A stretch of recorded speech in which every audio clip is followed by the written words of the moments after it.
వాగర్థావివ సంపృక్తో వాగర్థ ప్రతిపత్తయే జగతః పితరౌ వందే పార్వతీ పరమేశ్వర. తెలుగు నూతన సంవత్సరం ఉగాది పండుగ శుభాకాంక్షలతో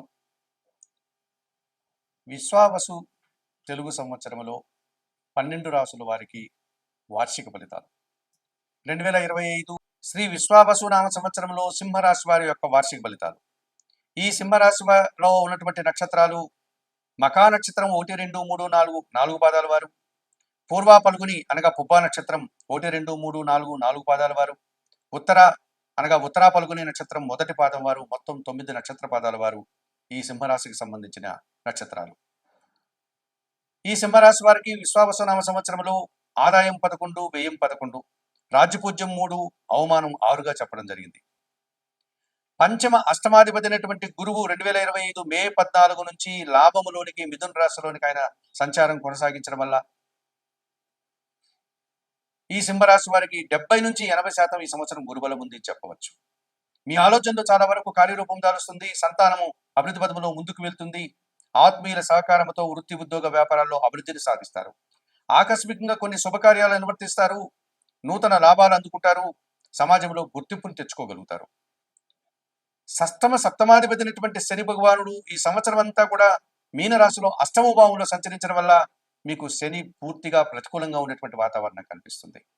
అష్టమ శని కొన్ని సందర్భాల్లో ఆకస్మికమైనటువంటి ఆదాయాన్ని, భూముల వల్ల లాభాల్ని, వ్యవసాయ రంగం వల్ల లాభాలని, పనివారి వల్ల లాభాలని ఇచ్చినప్పటికీ అనారోగ్య లక్షణాలను ఇస్తాడు.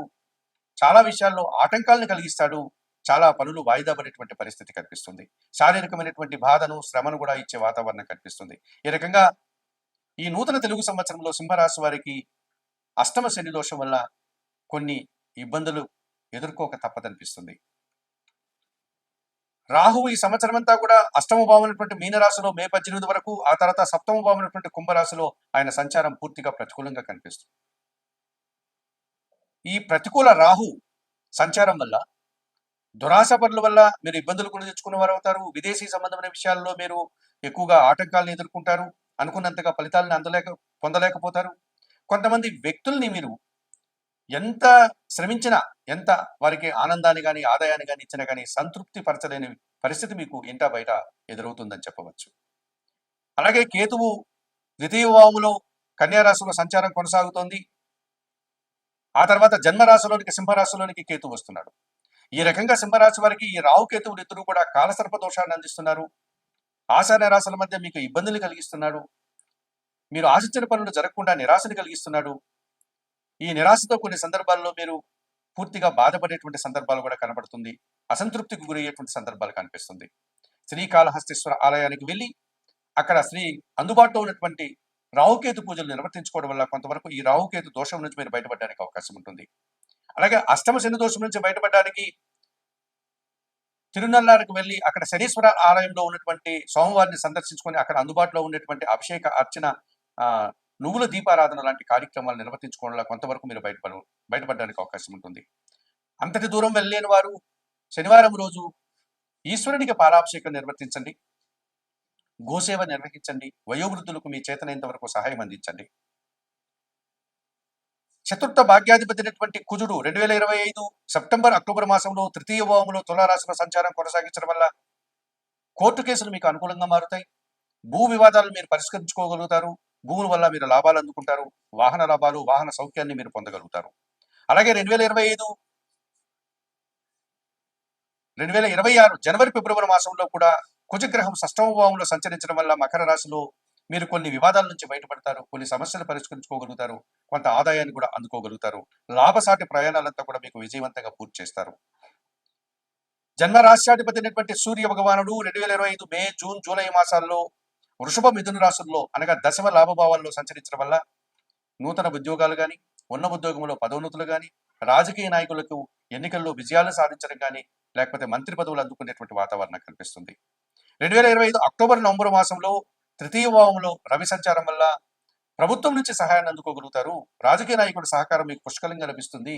అధికారుల అండదండలతో అభివృద్ధి పథంలో ముందుకు సాగడానికి అవకాశం కనిపిస్తుంది. మరి ఈ నూతన తెలుగు సంవత్సరంలో విశ్వావసు నామ సంవత్సరంలో ఈ సింహరాశి వారు నిత్యం సూర్య ఆరాధన చేస్తూ, గోధుమలు దానం చేస్తూ, ఈశ్వరాభిషేకం చేసుకుంటూ శ్రీకాళహస్తిలో రావుకేతు పూజలు నిర్వర్తించుకోవడం వల్ల మరింతగా మంచి ఫలితాలను పొంది ఆయురారోగ్యంతో ఆర్థికాభివృద్ధిని పొందగలుగుతారు. సర్వే జనా సుఖినో భవంతు. నమస్కారం. శ్రీ విశ్వావసు నామ సంవత్సరంలో మీనరాశి వారి యొక్క వార్షిక ఫలితాలు.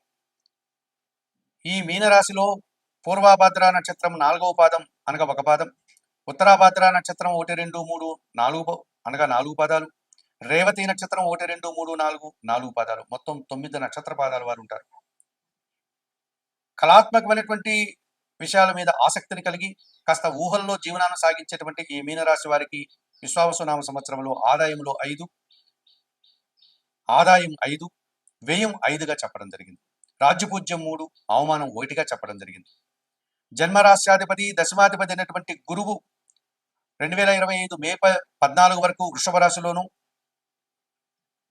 2025 మే 14 తర్వాత చతుర్థ భావం ఉన్నటువంటి మిథున రాశిలోను సంచారం కొనసాగించడం వల్ల వీరికి మిశ్రమ ఫలితాలని గురువు అందిస్తున్నాడు అని చెప్పవచ్చు.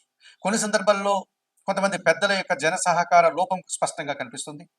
అనుకోకుండా కొన్ని సందర్భాల్లో కొంతమంది పెద్దలు మీకు సహకరించి మంచి అనుకూల వాతావరణాన్ని అందించే పరిస్థితులు కూడా కనిపిస్తున్నాయి.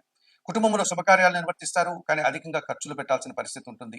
ఆర్థిక సమస్యలు మిమ్మల్ని చుట్టుముట్టే సందర్భాలు కనిపిస్తున్నాయి. విద్యారంగంలో పనిచేసే వారికి మిశ్రమ ఫలితాలు వచ్చే వాతావరణం కనిపిస్తుంది.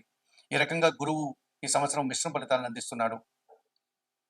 ఈ మీనరాశి వారు జన్మరాశ్యాధిపతి అయినటువంటి గురువు కోసం దత్తాత్రేయ స్వామి దర్శనం చేసుకోండి, గురు చరిత్ర పారాయణం చేయండి, శనగలు దానం చేయండి.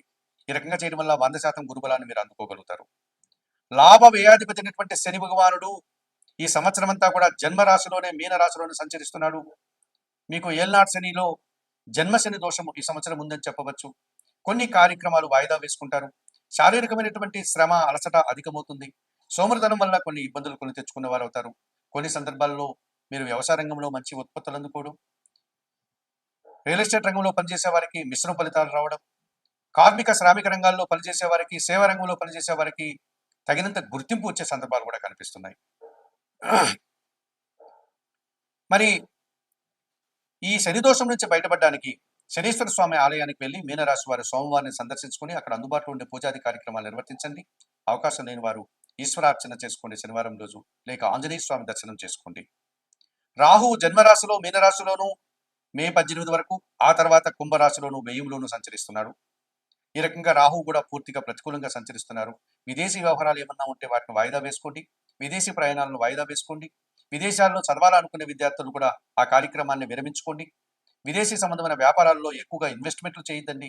నూతన వ్యక్తులతో పరిచయం విషయంలో జాగ్రత్తలు 1-2 సార్లు ఆలోచించి కార్యక్రమాలు మొదలు పెట్టండి. ఈ రకంగా రాహు మీకు ప్రతికూలంగా సంచరించడం వల్ల మీరు నష్టపోవడానికి అవకాశం కనిపిస్తుంది. కొన్ని నిందలు కూడా మీరు పడాల్సిన సందర్భాలు కనిపిస్తున్నాయి. నిత్యం దుర్గారాధన చేయండి. శ్రీదేవి కట్కమాల స్తోత్రం చదువుకోండి. అమ్మవారిని దర్శించుకోండి. ఎర్రటి పూలమాలను దుర్గాదేవికి సమర్పించండి. ఎర్రటి పండ్లను అమ్మవారికి నైవేద్యంగా సమర్పించండి. ఈ రకంగా చేయడం వల్ల రాహు దోషం నుంచి మీరు బయటపడడానికి అవకాశం ఉంటుంది. కేతువు 2025 మే 18 వరకు సప్తమ భావంలో కన్యా రాశిలో ప్రతికూలంగాను, ఆ తర్వాత షష్టమ భావంలో సింహరాశిలోకి ప్రవేశించడం వల్ల పూర్తిగా అనుకూల వాతావరణాన్ని అందిస్తున్నాడు. మే 18 తర్వాత కేతువు షష్టమ భావం అనేటువంటి సింహరాశిలో సంచరించడం వల్ల రుణ రోగ శత్రు విముక్తిని మీరు పొందగలుగుతారు. మీనరాశి వారు కొన్ని రుణాలు తెచ్చుకోగలుగుతారు. కొంతమంది పెద్దల యొక్క సహకారాన్ని పొందగలుగుతారు. శత్రువులు మిత్రులుగా మారే సందర్భాలు కనిపిస్తున్నాయి. అనారోగ్యాన్ని పోగొట్టుకుని ఆరోగ్యవంతులు అవుతారు. ఈ రకంగా కేతు మీకు 70 నుంచి 80% శుభ్రతను అందించే వాతావరణం కనిపిస్తుంది.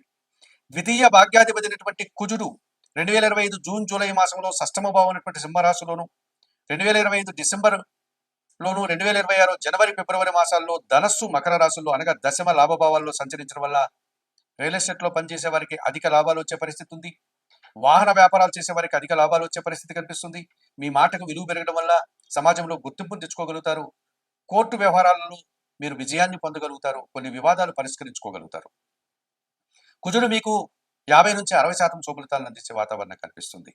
ఇక షష్టాధిపతి అయినటువంటి సూర్య భగవానుడు 2025 మే జూన్ మాసంలో వృషభ రాశిలో తృతీయ భావంలోను, 2025 ఆగస్టు సెప్టెంబర్ మాసంలో సింహరాశిలో షష్టమ భావంలోను, 2025 డిసెంబర్లోను, 2026 జనవరి ఫిబ్రవరి మాసాల్లో దశమ లాభభావాల్లో అనగా ధనస్సు మకర రాశిలో సంచరించడం వల్ల ఈ సంవత్సరం మీకు సూర్యుడు 60 నుంచి 70% సహకరిస్తున్నాడు. ఈ రకంగా అధికారుల యొక్క సహకారం మీకు పుష్కలంగా లభిస్తుంది. ప్రభుత్వం నుంచి ఆదాయాన్ని అందుకోగలుగుతారు, నూతన ఉద్యోగాలు పొందగలుగుతారు, ఉన్న ఉద్యోగంలో పదోన్నతులు అందుకుంటారు, రాజకీయ నాయకులకు నూతన అవకాశాలు ఉంటుంది, తండ్రి గారి ఆరోగ్యం కుదుటపడుతుంది, తండ్రి గారి నుంచి అధికంగా మీరు ఆదాయాన్ని, ఆస్తుల్ని అందుకోగలుగుతారు. సూర్యుడు మీకు 60-70% శుభఫలితాలను అందించే వాతావరణం మీనరాశి వారికి ఈ సంవత్సరం ఉంది. మరి విశ్వావసునామ సంవత్సరంలో ఈ మీనరాశి వారు దత్తాత్రేయ స్వామికి పూజలు నిర్వర్తించడం, శనీశ్వర ఆరాధన చేసుకోవడం, లేకపోతే ఈశ్వరాభిషేకం నిర్వర్తించుకోవడం, శ్రీకాళహస్తీశ్వర ఆలయానికి వెళ్లి రావుకేతు పూజలు నిర్వర్తించడం వల్ల, సుబ్రహ్మణ్య స్వామిని దర్శించుకోవడం వల్ల మరింతగా మంచి ఫలితాలను పొందడానికి అవకాశం ఉంటుంది. విశ్వావసునామ సంవత్సరంలో ఈ మీనరాశి వారు చెప్పిన విషయాలన్నీ స్వీకరిస్తూ, పరిహారాలు పాటిస్తూ, ఆయురారోగ్యాలతో మరింతగా ఆర్థిక అభివృద్ధిని పొందాలని మనస్ఫూర్తిగా కోరుకుంటూ సర్వే జనా సుఖినో భవంతు. నమస్కారం.